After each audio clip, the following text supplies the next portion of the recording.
के बीच का last class में हम लोग क्या बात कर रहे थे? लास्ट क्लास में बताए थे कि वेक्टर के बीच का एंगल तभी वैलिड है जब कुछ इस तरह से हो, वेक्टर का टेल टू टेल मिलाप हो। सबसे पहला कंडीशन है कि दोनों वेक्टर टेल टू टेल मिले, जैसे ये वेक्टर ए बी है, वेक्टर बी है, पहला दोनों के बीच टेल से टेल हो, ठीक है। और दूसरा कंडीशन क्या है? अरे क्या क्या लिख देते हो तुम लोग बीच बीच में को, ओ, जाओ।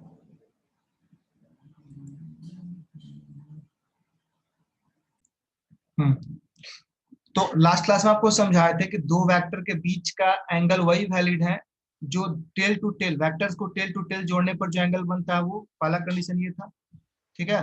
और दूसरा कंडीशन क्या था कि स्मॉलर एंगल, जैसे ये दो वेक्टर की बात करें, वेक्टर ए और बी, टेल टू टेल तो जुड़े हुए हैं, ठीक है, दोनों का टेल एक जगह मैच कर रहा है, लेकिन ये वाला एंगल हम नहीं लेंगे, अंदर का एंगल कंसिडर करेंगे, ठीक है, बड़ा एंगल नहीं, छोटा एंगल कंसिडर करते हैं।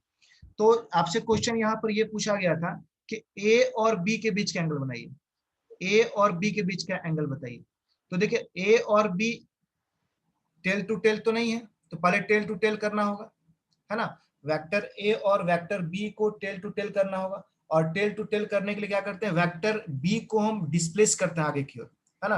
आपको बताया कि वेक्टर बी को आगे लेके आइए, हम लोग वेक्टर बी को यहां से स्टार्ट करते हैं, ठीक है, वेक्टर बी को यहां से, सॉरी इसको हटाते हैं, वेक्टर बी को हम यहां से बनाते हैं आगे की ओर, इसी को आगे बढ़ाते हैं, है ना, ये डॉटेड दिखा रहा है कि इसी को हम आगे बढ़ा रहे हैं, ठीक है।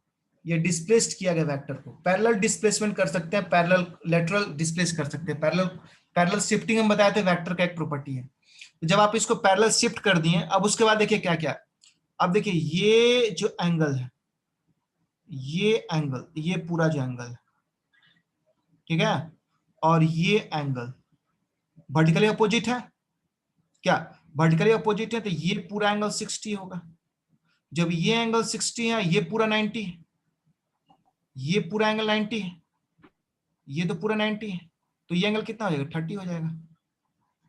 हो गया, देखो टेल टू टेल मैप हो गया ए का और बी का, टेल टू टेल मैपिंग हो गया, एंगल कितना हो गया दोनों के बीच का एंगल, ये 30-30-60 है ना। तो पहला आंसर क्या हो गया, 60। क्या सिंपल है, इसमें किस तरह का शक नहीं होना चाहिए। अब दूसरा क्या है, ए और सी के बीच पूछा गया है, ठीक है, ए और सी के बीच की बात करते हैं, तो ए और सी तो और आसान है। ए और सी क्यों आसान है, क्योंकि ये 30 है, ठीक है, और ये पूरा क्या है, ये पूरा 90 है, सॉरी ये पूरा 90 है, तो ये कितना होगा 45। अच्छा अब देखिए दोनों कंडीशन सेटिस्फाई कर गया, ये हो गया तुम्हारा सी, ये हो गया ए, टेल टू टेल मैच कर गया, और ये एंगल कितना हो गया, ये पूरा एंगल 45 प्लस 30 कितना हो गया 75, ठीक है। अब क्या रह गया लास्ट, बी एंड सी, ठीक है। अब रह गया बी और सी के बीच का बात करते हैं, तो बी और सी के लिए भी वैसे ही करेंगे हम लोग, है ना, फिर से वही काम करना पड़ेगा, हम लोग बी को लेके आते हैं, बी को आगे लेके आइए वैसे ही, बी को फिर से वैसे ही आगे लेके आए, डिस्प्लेस करने कर लिए, अब टेल टू टेल मैचिंग हो गया ना सी का और बी का, और यही एंगल बता देना, ये एंगल आप आराम से बता सकते हैं, ये पूरा क्या था 60 था, 60 में से 45 घटा दो कितना हो गया, 15 हो गया, 15। हाँ, तो ए और सी के बीच का एंगल कितना आ गया, सॉरी बी एंड सी के बीच का एंगल कितना हो गया, थीटा है 15 डिग्री, ठीक है। इसमें हमको नहीं लगता किस तरह का प्रॉब्लम आप लोग होना चाहिए, कुछ क्वेश्चन तो नहीं इससे रिलेटेड किसी के पास, चलिए तो नेक्स्ट पे से मूव करते हैं, टाइप्स ऑफ वेक्टर्स, है ना। टाइप्स ऑफ वेक्टर्स में देखिए सबसे पहला होता है इक्वल वेक्टर। इक्वल वेक्टर्स किसको कहेंगे, दो वेक्टर्स इक्वल कब होता है, ठीक है, तो टू वेक्टर्स आर इक्वल, है ना, two vectors are equal if they have, है ना, इस बात को लिख सकते हैं कि two vectors are equal if they have, क्या दो कंडीशन होना चाहिए, they have equal magnitude, they have equal magnitude equal magnitude and same direction.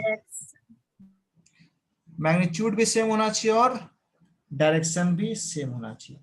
जैसे मान लो वेक्टर ए है, एक हमारे पास वेक्टर ए है जो 2 मीटर पर सेकेंड काम कर रहा है ईस्ट की तरफ, और मान लो मेरे पास वेक्टर बी है जो 2 मीटर काम कर रहा है किधर की ओर, सॉरी वेस्ट की तरफ। तो क्या ये दोनों इक्वल होगा? क्या इक्वल वेक्टर होगा? बोलो तो। ए और बी क्या इक्वल है? नहीं सर। क्यों? क्योंकि मैग्नीट्यूड तो सेम है। देखो मैग्नीट्यूड को ऐसे दिखाते हैं, वेक्टर का मैग्नीट्यूड बताया था क्या ऐसे दिखाते हैं? Yes sir. हाँ देखो वेक्टर का जो मैग्नीट्यूड होता है, मान लो मेरे पास एक वेक्टर है, इसका मैग्नीट्यूड निकालना है तो इसको ऐसे ऐसे करते हैं, इसको बोलते हैं मैग्नीट्यूड ऑफ वेक्टर है या मॉड ऑफ वेक्टर है ना। इसको ऐसे लिखे या सिंपली आगे से याद रखना, हम वेक्टर को ऐसे मॉड करके ऊपर वेक्टर साइन दें, फिर उसका मॉड करें या सिंपली ए लिख दें, इसका मतलब हम सीधे पूछ रहे मैग्नीट्यूड ऑफ है। तो इसमें देखिए तो वेक्टर का वैल्यू कितना है, ये मैग्नीट्यूड है, ये डायरेक्शन है, तो वैल्यू कितना है? 2 है, डायरेक्शन सेम नहीं है। 2 मीटर पर सेकेंड। लेकिन इसका मैग्नीट्यूड ऑफ बी क्या है? ये भी 2 मीटर पर सेकेंड है। इसको देखते हो सिंपली हम बोल सकते हैं कि वेक्टर ए इक्वल टू क्या होगा? वेक्टर बी होगा। इक्वल टू आ गया मैग्नीट्यूड ऑफ, यस। है ना। या सिंपली इसको ये बोल सकते हैं vector A equal to vector B, है ना। ये समझना ये मैग्नीट्यूड है। देखो ये इक्वल होना अलग चीज है और ये इक्वल होना अलग चीज है। ये वेक्टर इक्वल होगा, है ना। अगर हम ऐसा लिख दिए हैं कि vector A equal to vector B, इसका मतलब कि दोनों चीज सेम है ना। ये इक्वल वेक्टर का सिंबल है। वेक्टर ए और वेक्टर बी अगर लिखना है इसका मतलब कि दोनों सेम है। लेकिन ए इक्वल टू बी मतलब क्या? सिर्फ मैग्नीट्यूड सेम है, ठीक है, डायरेक्शन सेम नहीं है यहाँ पर, ठीक है। Yes sir. जब मैग्नीट्यूड सेम है बट हैव अपोजिट डायरेक्शन, चूंकि अपोजिट डायरेक्शन है इसलिए vector A can not be equal to vector B, ठीक है। यहां से इसको हम लोग एग्जाम्पल करके यहाँ समझ लेंगे, सॉरी यहाँ इसको हम एग्जाम्पल देके समझेंगे, ठीक है। और ऊपर में डिफिनीशन के बाद हम लोग क्या करेंगे, ऐसे डिफिनीशन बनाएंगे और डिफिनीशन के बाद यहाँ बगल में ऐसे लिख देंगे, ठीक है। चलिए पहला हो गया equal vector.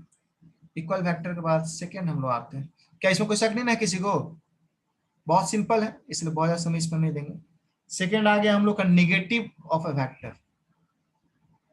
Negative of A vector, किसी वेक्टर का नेगेटिव का मतलब क्या होता है, ठीक है। तो नेगेटिव ऑफ ए वेक्टर का मतलब होता है सेम मैग्नीट्यूड, है ना। इसका मतलब होता है सेम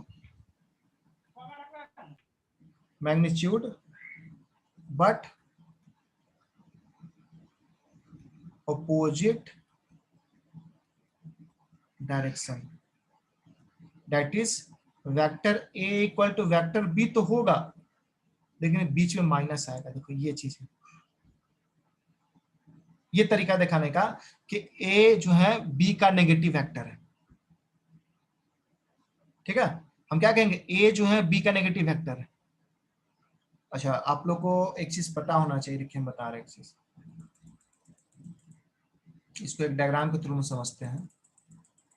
मान लो मेरे पास एक वेक्टर है, सपोज को हमारे पास एक वेक्टर है जो इधर की ओर है, इसका नाम मान लो वेक्टर ए है, ठीक है।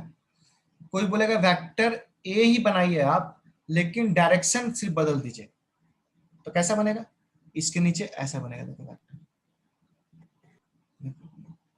तो ये हो जाएगा माइनस ए, ये हो जाएगा माइनस ए। समझ में आया? इस वेक्टर में क्या अंतर है?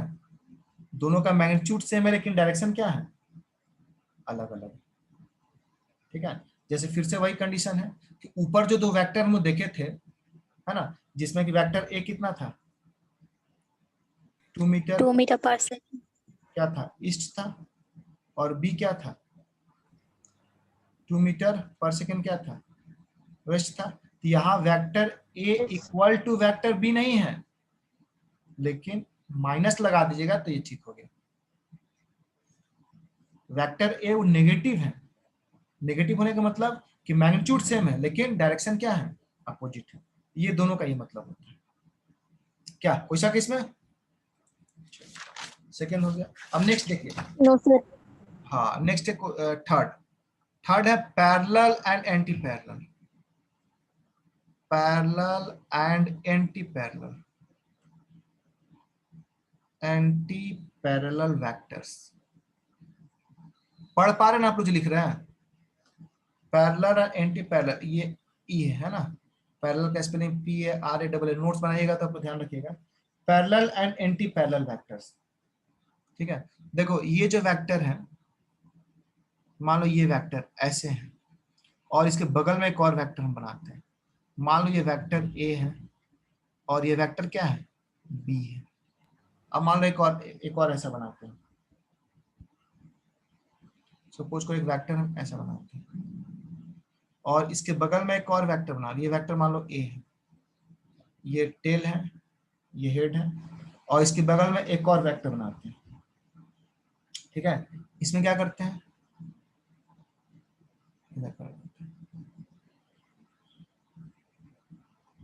ठीक है। तो ये कहलाएगा पैरेलल। ये कैसे वेक्टर है, ये पैरेलल वेक्टर, और ये क्या है, एंटी पैरेलल। तो देख के क्या लगता है, पैरेलल एंटी पैरेलल के लिए क्या मैग्नीट्यूड बराबर होना जरूरी है कि डायरेक्शन बराबर होना जरूरी है, क्या लग रहा है इसके लिए बताइए? पैरेलल के लिए क्या लगता है, डायरेक्शन सेम होना जरूरी है कि मैग्नीट्यूड सेम होना जरूरी है? मैग्नीट्यूड। नहीं, मैग्नीट्यूड तो अलग अलग है ना। देखिए वेक्टर इतना बड़ा है, वेक्टर भी इतना बड़ा है। अरे ग्राफ ग्राफ में बताए थे ना, ये लेंथ देख के नापते ना वेक्टर वैल्यू, तो ये वेक्टर का वैल्यू इतना ही है, ये वेक्टर वैल्यू इतना बड़ा है। तो मैग्नीट्यूड सेम नहीं होना चाहिए, डायरेक्शन सेम होना चाहिए। अगर दो वेक्टर का डायरेक्शन सेम है तो पैरेलल है, और दो वेक्टर का डायरेक्शन क्या अपोजिट है, मैग्नीट्यूड से कोई लेना देना ही नहीं है। ये दोनों वेक्टर को देखिए ना, अंतर क्या है दोनों में, बस डायरेक्शन का अंतर है। सॉरी मैग्नीट्यूड का तो अंतर है, डायरेक्शन का अंतर है। और डायरेक्शन कैसा है, अगर आप इसका शिफ्टिंग करें, अगर आप इसको शिफ्ट करें, अगर देखिए इसको पैरेलल को वेक्टर को कहीं भी शिफ्ट कर सकते हैं ना। मान लो ए को हम जैसा था वैसे रख दिए, वेक्टर बी को हम शिफ्ट करते हैं, मतलब इसको यहां से उठा के इसके पैरेलल में, वेक्टर को इसके पैरेलल में यहां लाके रखते हैं, ये वेक्टर बी है। अरे देखो इस वेक्टर इस वेक्टर में कोई अंतर, लंबाई सेम रह गया ना।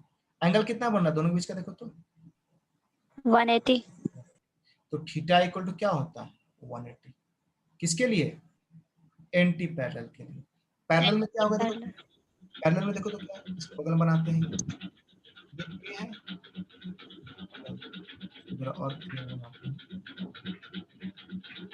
और इसके बगल में बनाते हैं। सपोज करिए ये हमारा ए है, ठीक है। अब बी बनाना है, बी को शिफ्ट करते हैं। सपोज को ये ए है, लेंथ हम उतना नहीं बनाए, अब बी है मान लो, तो बी को हम यहाँ से थोड़ा सा यहाँ रख के बना देते हैं। क्या कोई अंतर पड़ा, कोई अंतर पड़ा क्या, नो सर। कोई अंतर नहीं पड़ा। शिफ्टिंग कर सकते हैं आराम से, इसको उठा के यहाँ से यहाँ लेते आएंगे ना, हम इसका डायरेक्शन बदले ना इसका लेंथ बदले। तो ऐसे में बताओ तो ए और बी के बीच का एंगल क्या होगा, 0 डिग्री। 0 हो जाएगा। तो पैरेलल वेक्टर्स के बीच का एंगल क्या होता है, 0। ये देखो यहाँ से दो पार्ट करके हम लोग समझ सकते हैं, है ना। ये पहला पार्ट का हो गया, ये दूसरा पार्ट का हो गया। दो वेक्टर के बीच का एंगल 180 मतलब एंटी पैरेलल, और 0 मतलब पैरेलल, ठीक है। बहुत सिंपल है, इसमें बहुत ज्यादा दिमाग लगाने की जरूरत नहीं है, ठीक है। थर्ड के बाद हम लोग सीधे चलते हैं किस पर, फोर्थ डिफिनेशन पर। कोई दिक्कत है तो बोलिएगा, हम आगे बढ़ते जा रहे हैं, आप लोग कुछ बोल नहीं रहे हैं, हमको लगता है कोई दिक्कत होना चाहिए। Next point number 4। Point number 4 है कोलिनियर, कोलिनियर एंड कोप्लेनर,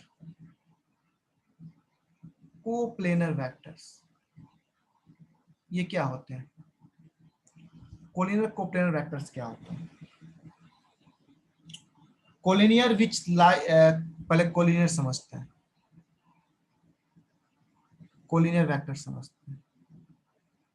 और इसका डिफिनेशन क्या, vectors which lie on same line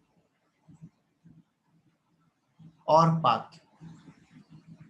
जैसे मान लो एक वेक्टर, मान लो ऐसे कोई डॉटेड करके एक पाथ हम बनाते हैं, ऐसा कोई ऐसे मान लो यहां से यहाँ इसमें एक वेक्टर हम बना देते हैं, इस वेक्टर का नाम ए है, और फिर थोड़ी दूरी पर कहीं जाके एक और वेक्टर है, मान लो वेक्टर बी है। तो दोनों का वेक्टर का लाइन क्या एक ही ना है, एक ही लाइन पर दोनों काम कर रहा है क्या जी? दोनों वेक्टर एक ही लाइन पर काम कर रहा है ना। तो यदि दो वेक्टर एक ही लाइन पर Yes. काम करता है तो क्या बोलेंगे हम लोग? Collinear vector. ठीक है, और वही कोप्लेनर मतलब,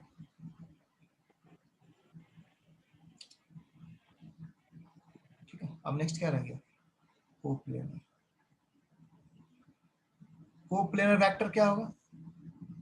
है ना, which lie on same plane, है ना, वेक्टर्स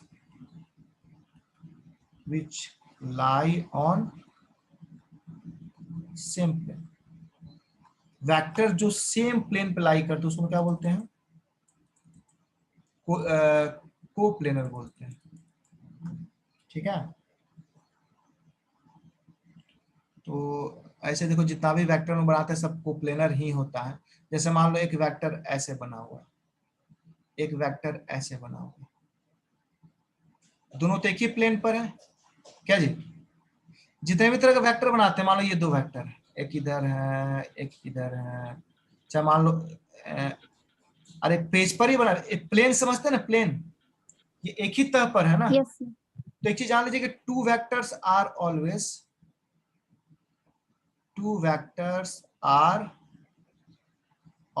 कोप्लेनर। दो वेक्टर हमेशा कोप्लेनर होते हैं। थ्री वेक्टर्स मे और मे नॉट बी कोप्लेनर। इसका क्या मतलब है? क्या तीन वेक्टर कोप्लेनर नहीं हो सकते हैं? क्या दो वेक्टर कोप्लेनर होंगे? ये तो कंफर्म। दो वेक्टर हमेशा कोप्लेनर होगा, एक ही प्लेन पर बनेगा। लेकिन तीन वेक्टर बनाओगे तो ऐसा हो सकता है, देखो, और तीन वेक्टर बनाओगे तो ऐसा हो सकता है। ऐसे तीन वेक्टर ऐसा बना सकते हैं कि इधर बनाए, एक इधर बनाए, ठीक है, तीनों तो एक ही पेज में है क्या? मान लो वेक्टर ए है, ये वेक्टर बी है, ये वेक्टर सी है। अब तुम बोलो सर एक ही साथ बना, अलग बना, ऐसे बना लो, एक इधर जा रहा है, एक इधर जा रहा है, इधर आ जा रहा है, कैसे भी बना दो, एक ही पेज पर है ना। अब कभी कभी लोग 3D पिक्चर बनाते हैं, देखो ऐसा, मान लो एक वेक्टर ये है, एक वेक्टर ये है, और ये वेक्टर ऐसे बना रहे हैं, ठीक है। इस तरह के पिक्चर में क्या होता है ना, मान लो ये वेक्टर ए है, ये वेक्टर बी है, और ये जो सी होता है वो क्या होता है? प्लेन से बाहर निकलता हुआ रहता है। एक्स वाई जेड एक्सिस अगर हम लोग देखा जाए, एक देखो 3D पिक्चर बनता है, तुम लोग हम दिखाते हैं, देखो इस तरह से, इस तरह का ये 3 डायमेंशन पिक्चर शायद कभी तुम लोग देखे हो या नहीं। एक 3D हम बना रहे, देखो इस तरह,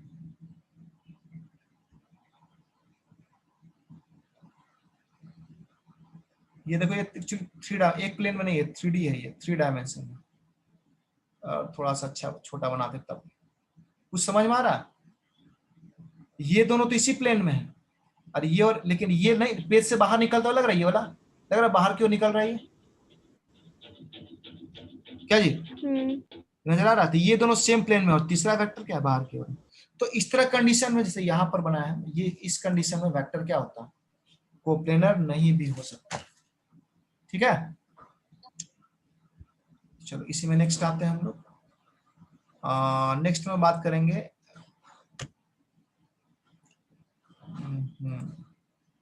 इसको मिटाओ, इसको भी मिटाओ, वापस आते हैं हम लोग बात करेंगे, एक और वेक्टर है, कितना वेक्टर नेक्स्ट आपका? Concurrent vectors. कॉन्करेंट वेक्टर मतलब टू और मोर वेक्टर्स इंटरसेक्टिंग, देखो, टू और मोर वेक्टर्स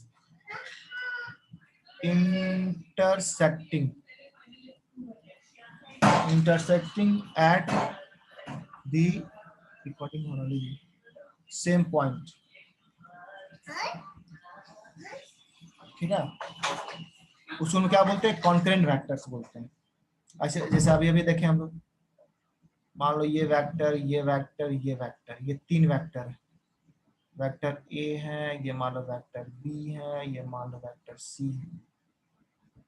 तीनों का तीनों वेक्टर एक ही पॉइंट पर आ रहे थे, बोले कंकरेंट है। ठीक है, 4 वेक्टर भी कंकरेंट हो सकता है। जैसे मान लो 4 ठो वेक्टर बनाते हैं, एक ही पॉइंट से पास करता है, किधर जा रहा, एक इधर जा रहा, एक इधर जा रहा, एक इधर जा रहा, एक ही पॉइंट में फिर से सब इंटरसेक्ट कर रहा, ये भी कंकरेंट हो जाएगा। ये वेक्टर ए हो जाएगा, ये वेक्टर बी हो जाएगा, ये वेक्टर सी हो जाएगा, वेक्टर डी हो जाएगा। छोटा लेटर से भी दिखा सकते हैं, बड़ा लेटर से भी दिखा सकते हैं, इसमें कोई दिक्कत नहीं। ठीक है, और लास्ट जो हम लोग पढ़ेंगे वो है यूनिट वेक्टर। ये बस डिफिनेशन है, इसलिए बहुत मजा नहीं आएगा इसमें, है ना। बस डिफिनेशन याद रखना है। यूनिट वेक्टर, यूनिट वेक्टर क्या होता है? ठीक है, unit vector, a vector whose magnitude, a vector whose magnitude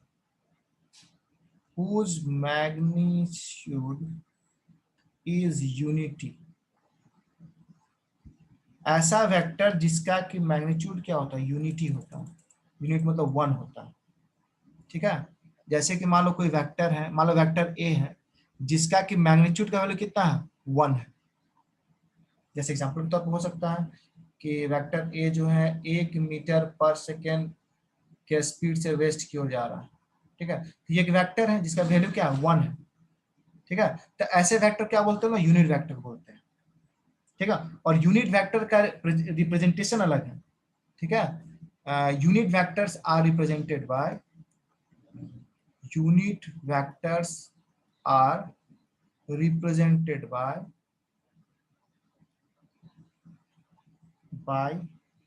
देखो ऐसे लिख के ऐसे करके, जैसे मान लो हमको बोल दिया कोई कि एक यूनिट वेक्टर है, तो आप ऊपर एक ऊपर कैप, इसको बोलते हैं ए कैप, इसको बोलते हैं ए कैप, या ए कैरेट भी इसको बहुत लोग पढ़ता है, ए कैरेट, है ना। ए कैरेट उतना फेमस नहीं है, ए कैप ही हम लोग पढ़ेंगे, ए कैप। ठीक है, एक और रिलेशन आपको बताते हैं, बस रिलेशन याद रखिएगा, बाकी यूनिट वेक्टर बारे में पूरा डिटेल हम लोग चलेंगे, आगे बहुत डिटेल पढ़ना। फिलहाल आप ये, आप एग्जाम पॉइंट ऑफ व्यू से याद रखिएगा, a vector whose magnitude is unity. Objective दे सकता है, यूनिट वेक्टर है मैग्नीट्यूड 1 2 3 4, क्या होगा, 1 होता है। यूनिट वेक्टर का रिप्रेजेंटेशन क्या होता है, ए के ऊपर कैप होता है। अच्छा, एक फॉर्मूला आपको बता दें कि ए कैप जो होता है, कोई भी वेक्टर और उसको उसी के मैग्नीट्यूड से डिवाइड करने के बाद मिलता है। मेरे पास यदि कोई वेक्टर है, उसको उसी के मैग्नीट्यूड से डिवाइड कर दो तो हमको यूनिट वेक्टर मिलता है। ठीक है, इसका यूज क्या है ना, इसका यूज होता है सिर्फ डायरेक्शन के तौर पर। आगे हम लोग पढ़ेंगे पूरा डिटेल इसके बारे में, अभी फिलहाल इसको हम लोग बहुत ज्यादा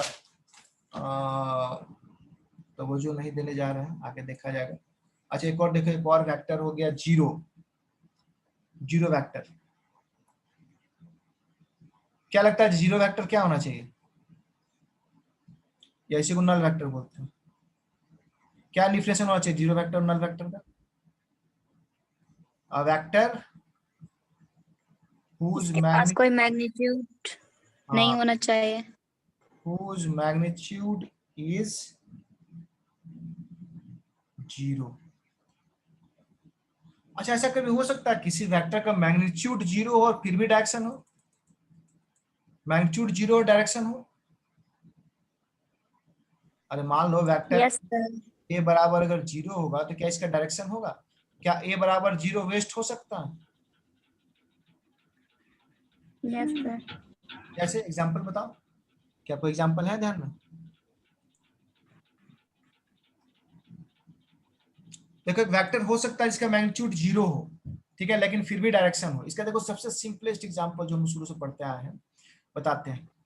जब आप बॉल को ऊपर फेंकते हैं, सपोज को ये तुम्हारा ये जमीन है ना, यहाँ से तुम बॉल को ऊपर फेंके, ये बॉल ऊपर गया ऊपर गया ऊपर गया, अब यहाँ से लौटने लगा, मान लो लौट रहा है, ऐसे घूम के लौट रहा, तो जब ये लौटने की कंडीशन में यहाँ पर है, ठीक है, हम इस जगह की बात कर रहे हैं। ठीक है, तो जब बॉल ऊपर जा रहा, जब आप ऊपर फेंके थे तो वेलोसिटी किधर की ओर था, देखो तो वेलोसिटी वेक्टर किधर की ओर था, इस बॉल के लिए वेलोसिटी वेक्टर किधर की ओर था, ऊपर की ओर था। ऊपर की। ठीक है, वेलोसिटी वेक्टर ऊपर की ओर था। ठीक है, अब ये वेलोसिटी वेक्टर धीरे धीरे धीरे क्या करते हैं, घटते गया। इस पॉइंट पर क्या हुआ है ना, इस पॉइंट पर वेक्टर का डायरेक्शन नीचे की ओर हो गया, ऊपर से नीचे को आने लगा, लेकिन शुरुआत में वेलोसिटी इसका क्या है, 0। इस पार्टिकुलर पॉइंट पर वेक्टर का डायरेक्शन किधर हो गया, नीचे हो गया। अरे चलते चलते एक समय ऐसा आएगा ना 0 हो जाएगा और नीचे की ओर आने लगेगा। जब नीचे की ओर आने के लिए मुड़ा होगा उस समय तो वेलोसिटी 0 होगा ना, फिर धीरे धीरे थोड़ा सा आगे बढ़ा, यहाँ पर जब बॉल नीचे आएगा तो वेलोसिटी थोड़ा बढ़ जाएगा। लेकिन जब बॉल पिक पॉइंट पर होता है उस समय वेलोसिटी नीचे की ओर रहता है, लेकिन उसका मैग्नीट्यूड क्या होता है, 0 होता है। ठीक है, ग्रेविटेशनल एक्सेलरेशन के चलते बॉल नीचे की ओर आना चाहता है लेकिन मैग्नीट्यूड 0 होता है। तो ये एग्जांपल है जीरो वेक्टर का। तो zero vector have magnitude but no direction. इसका मैग्नीट्यूड तो होता है लेकिन इसका कोई सॉरी है zero magnitude but it has direction. ठीक है, बहुत सिंपल है। अब देखो नेक्स्ट हम लोग को मेथड ऑफ वेक्टर एडिशन पढ़ना है। तो मेथड ऑफ वेक्टर एडिशन में हम लोग क्या क्या पढ़ना है, एक जिस्ट दे दें, आज देखते हो पाता है कि नहीं। आप लोग को सबसे पहले पढ़ना है, इसमें 2 पार्ट पढ़ना है। एक पढ़ना है ग्राफिकल एडिशन या ग्राफिकल मेथड पढ़ना है। हम लोग ग्राफ से जोड़ना सीखेंगे, या इसी को ज्योमेट्रिकल मेथड भी बोलते हैं, ज्योमेट्रिकल मेथड भी बोलते हैं, ग्राफिकल मेथड या ज्योमेट्रिकल मेथड। ठीक है, सेकंड क्या है, सेकंड हम लोग पास एनालिटिकल मेथड, एनालिटिकल मेथड। ठीक है, यही 2 तरह का मेथड पढ़ना है। तो हम लोग सबसे पहले शुरुआत किससे करेंगे, ग्राफिकल मेथड से। ठीक है, हम लोग बात करेंगे ग्राफिकल मेथड। देखिए ग्राफिकल मेथड जो होता है, ग्राफिकल मेथड को हम लोग 3 भाग में बांटते हैं। ठीक है, एक होता है triangle law, triangle law of addition. ठीक है, दूसरा होता है parallelogram law, parallelogram law of addition, है ना। जैसे कि ये सब क्या है, मेथड ऑफ एडिशन है ना। तो ग्राफिकल मेथड में पढ़ेंगे, और ग्राफिकल में देख लो 2 तरह का होता है, ट्रायंगल लॉ, एक होता है पैरेललोग्राम लॉ ऑफ एडिशन। ठीक है, और तीसरा जो होता है पॉलीगॉन, क्या थर्ड जो होता है वो पॉलीगॉन होता है, polygon, polygon law of addition. ऐसे कर दिए मतलब लॉ ऑफ एडिशन आगे लिखा हुआ। ठीक है, तो आप लोग क्या ट्रायंगल शेप समझते हैं, ट्रायंगल ये हो गया, पैरेललोग्राम क्या हो गया जी, पैरेललोग्राम इसी तरह से बनाते हैं हम लोग, पैरेललोग्राम बनाने आता है ना, पैरेलल साइड्स। पैरेललोग्राम क्या होता है, पैरेलल साइड्स। और पॉलीगॉन, ये भी तो एक पॉलीगॉन है। ठीक है, तो पॉलीगॉन में हम लोग क्या करेंगे, 5 साइड वाला पढ़ेंगे, इस तरह जो 5 साइड बनाते हैं। अच्छा ये भी एक पॉलीगॉन है, इसमें 6 साइड बन गए क्या जी, कितना साइड है देखो तो, 1 2 3 4 5, एक पॉलीगॉन हो गया, है ना। पेंटागन एक्चुअली है, पॉलीगॉन मतलब सिंपली होता है जिसमें कि 2 से ज्यादा साइड हो, सब पॉलीगॉन में आता है। चलो ठीक है, तो ये हम लोग नेक्स्ट क्लास में इसके बारे में डिस्कस करेंगे।